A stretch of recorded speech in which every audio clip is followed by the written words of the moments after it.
Have you heard of Arthur C. Clarke? He is one of three masters of science fiction. This means he is as famous as Isaac Asimov and Robert Heinlein. The writer also wrote a famous law about the future, which is called the Three Laws of Science. And the last of these laws, the third law, is as follows. A sufficiently advanced technique is indistinguishable from magic. This law originally refers to the special phenomenon that the extreme development of science will achieve, but I would like to interpret it differently today. In that sense, my chosen speech theme is what superpower you want to have. The superpower that I chose as the subject of this speech is the ability to communicate with the future. It is precisely the ability to communicate with humans living in the future. In fact, the thought that led me to this topic came to mind when I was thinking about question 3. I was thinking about telepathy, and I thought that someday this magical ability will be a reality if human brain science continues to develop.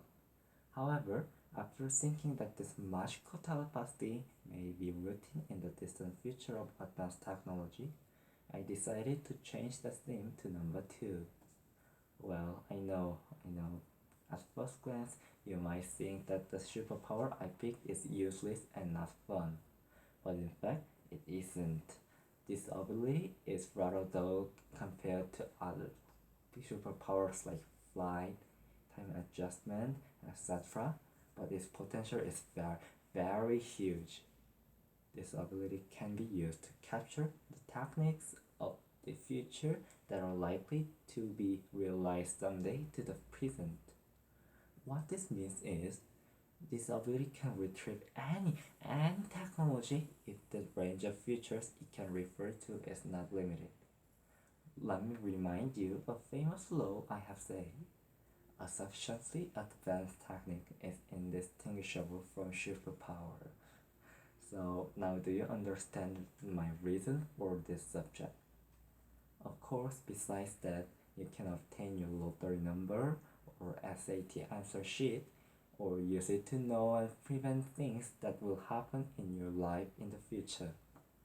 Of course, it's a bit far from what we often think of as a superhero. Well, for example, you can imagine this situation in the morning. Oh, Jack, it's me, Nick, from the past. How are you? What do you need to ask my regards? It will be in the history book anyway. Actually, I have to have breakfast today, but it's too annoying to prepare breakfast. Is there a way to make sandwiches easily among future techniques? Oh, nothing like that? Oh my god, it can't be. Why don't future scientists make these technologies?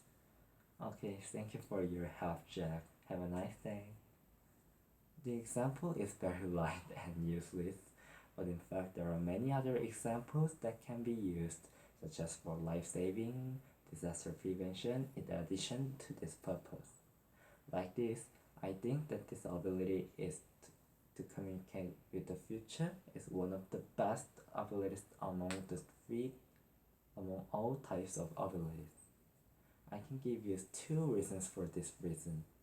I can bring future technology from the future to the present, and I can know anything that will appear in my life. Thank you for your listening. It was Nick in Yongin Middle School campus.